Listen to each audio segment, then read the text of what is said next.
وہ اللہ سے لڑ رہا تھا۔ بچپن میں کسی نجومی نے اسے بتایا کہ وہ 70 سال کی عمر پائے گا۔ اس نے نجومی کی بات سنی اور بڑے دعوے سے جواب دیا، میں تمہیں 150 سال تک زندہ رہ کر دکھاؤں گا۔ نجومی نے حیرت سے سیاہ فام نوجوان کی طرف دیکھا۔ نوجوان پھر سے بولا، افسوس تم مجھے 150 سال تک زندہ نہیں دیکھ سکو گے کیونکہ تم مجھ سے 100 سال پہلے مر چکے ہوگے۔ نجومی نے اس بیوقوفانہ دعوے پر کہکا لگایا اور منہ دوسری طرف پھیر لیا۔ ہم اگر آج اس نوجوان کی زندگی کا تجزیہ کریں تو یہ ہمیں 2 حصوں میں تقسیم نظر آتی ہے، ایک قدرت کے فیصلوں کا انکار اور دوسرا موسیقی۔ یہ دنیا موسیقی کا بے تاج بادشاہ تھا۔ اس نے راک موسیقی کی بنیاد رکھی۔ وہ کنگ آف میوزک تھا۔ وہ اپنے والد کا 7واں بچہ تھا۔ اس نوجوان کا خاندان بھی سیاہ فام خاندان تھا اور یہ بھی دوسرے سیاہ فام خاندانوں کی طرح برسوں سے جسمانی، ذہنی اور روحانی غلامی سے آزادی کی کوشش کر رہا تھا۔ آہستہ آہستہ ان لوگوں کو مقام ملنے لگا اور یہ لوگ موسیقی اور رہبانیت کی طرف جانے لگے۔ ان میں سے بیشتر لوگ پادری بن گئے اور بعض لوگ موسیقی کا میدان سر کرنے لگے۔ اس دور میں اس نوجوان کے بڑے بھائیوں نے بھی ایک چھوٹا سا بینڈ بنا لیا۔ یہ لوگ ریلوے اسٹیشن اور ڈاؤن ٹاؤن میں کھڑے ہو جاتے،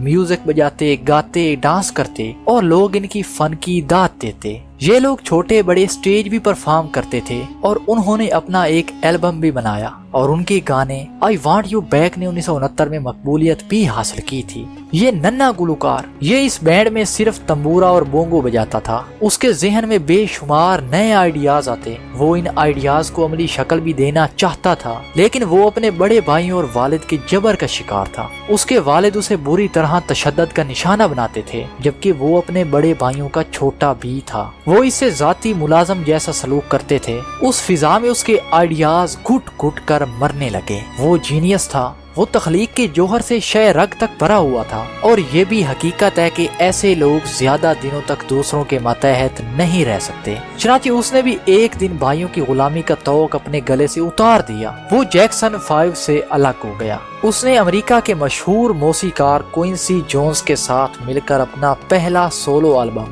آف دی وال ریکارڈ کر دیا۔ یہ البم 1978 میں ریلیز ہوا۔ اس البم کی 1 کروڑ کاپیاں فروخت ہو گئیں۔ مائیکل جیکسن موسیقی کی دنیا کا دیوتا بن کر پوری دنیا میں مشہور ہو گیا۔ یہ اس کی زندگی کی پہلی کامیابی تھی۔ یہ کامیابی اس کے لیے پرانی شراب کی طرح ثابت ہوئی اور وہ شہرت، غرور اور تکبر کا شکار ہو گیا۔ اور یہی دور تھا جب اس نے نیو یارک کے نجومی کو 150 سال تک زندہ رہنے کا چیلنج دے دیا۔ مائیکل جیکسن کو 4 چیزوں سے نفرت تھی۔ اسے اپنے سیاہ رنگ سے نفرت تھی، وہ گوروں کی طرح دکھائی دینا چاہتا تھا۔ اسے گمنامی سے بھی نفرت تھی، وہ دنیا کا مشہور ترین شخص بننا چاہتا تھا۔ اسے اپنے ماضی سے بھی نفرت تھی، وہ اپنے ماضی کو اپنے آپ سے کھرچ کر الگ کر دینا چاہتا تھا۔ اسے عام لوگوں کی طرح 60، 70 یا 80 برس میں مر جانے سے بھی نفرت تھی۔ وہ تو 150 سال تک زندہ رہنا چاہتا تھا۔ وہ ایک ایسا گلوکار بننا چاہتا تھا جو 150 سال کی عمر میں بھی لوگوں کے سامنے ڈانس کرے، اپنا آخری گانا گائے، 25 سال کی گرل فرینڈ کے ماتھے پر بوسہ دے اور لاکھوں کروڑوں مداحوں کی موجودگی میں دنیا سے رخصت ہو جائے۔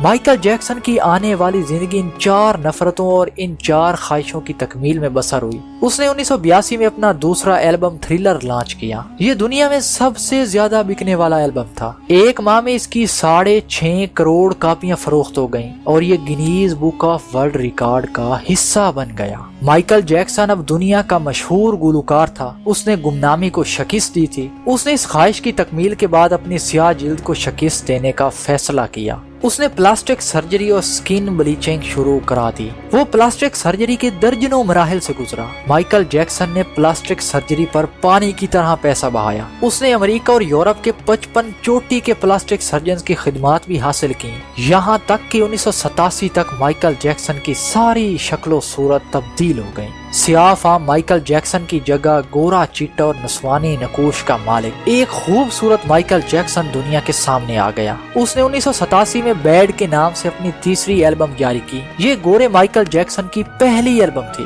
یہ البم بھی کامیاب ہوئی اور اس کی 3 کروڑ کاپیاں فروخت ہو گئیں۔ اس البم کے بعد اس نے اپنا پہلا سولو ٹور شروع کیا۔ وہ ملک گیا، ہر شہر گیا، موسیقی کے شو کی اور ان شوز سے کروڑوں ڈالرز کمائے۔ یوں اس نے اپنی سیاہ رنگت کو بھی شکست دے دی۔ اس کے بعد ماضی کی باری آئی۔ مائیکل جیکسن نے اپنے ماضی سے بھاگنا شروع کر دیا۔ اس نے اپنے خاندان سے قطع تعلق کر لیا۔ اس نے اپنے ایڈریسز تبدیل کر لیے اور اپنے تمام پرانے دوستوں سے بھی جان چھڑا لی۔ ان تمام اقدامات کے دوران جہاں وہ اکیلا ہوتا چلا گیا، وہاں وہ مصنوعی زندگی کے گرداب میں بھی پھنس گیا۔ اس نے خود کو مشہور کرنے کے لیے ایلوس پریسلے کی بیٹی لیزا میری پریسلے سے شادی بھی کر لی۔ اس نے یورپ میں اپنے بڑے بڑے مجسمے بھی لگوا دیے، جبکہ مصنوعی طریقہ تولید کے ذریعے ایک نرس ڈیبی رو سے اپنا پہلا بیٹا پرنس مائیکل بھی پیدا کر لیا۔ اس طرح اس کی یہ کوشش بھی کامیاب ہو گئی۔ اس نے بڑی حد تک اپنے ماضی سے بھی جان چھڑا لی، لہٰذا اب اس کی آخری نفرت یا خواہش کی باری تھی۔ وہ تو 150 سال تک زندہ رہنا چاہتا تھا۔